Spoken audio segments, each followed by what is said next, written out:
নমস্কার, আমি নেহা নিয়ে চলে এসেছি নতুন ভিডিও। আর বলছি তোমরা ভালো আছো? আমি খুব ভালো আছি।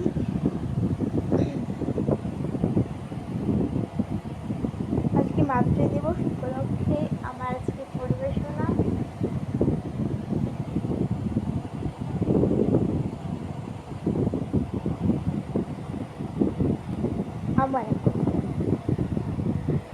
আমার মা আমাকে ছোটবেলা থেকেই খুব আদরে, স্নেহ, ভালোবাসা দিয়ে বড় করেছে। আমার মা জ্বর হলে আমাকে জল পড়তে দেয়। আমার মা রাগ হলে আমাকে মারে। আমার মা যখন বাড়িতে থাকে না, আমার খুব একা লাগে। কিন্তু আবার যখন ঝগড়াঝাটি হয়, তখন রাগ অভিমান হয়, তখন দু চারটে কথা বলেও দিই মাকে। মায়েরা হচ্ছে জলের মতো, যে পাত্রে রাখা হয় সেই পাত্রের আকার তারা ধারণ করে।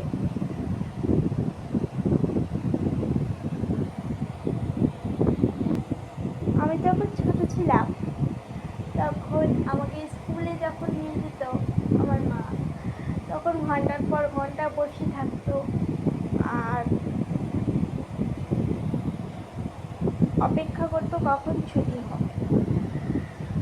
সেই মায়ের হাতের টিফিন আর খুব পছন্দ করতাম। মা রোজই কিছু না কিছু বানিয়ে দিত, আর খুবই আমরা মজা করে সবাই মিলে খেতাম।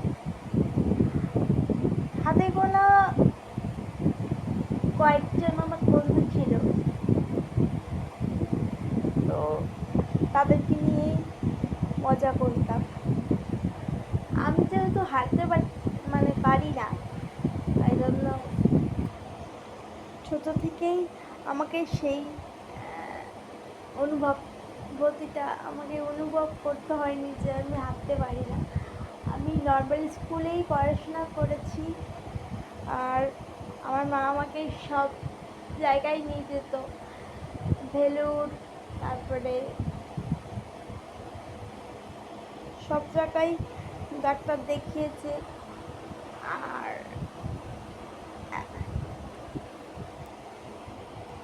আমাকে খুব আদরে আর ভালোবাসার সঙ্গে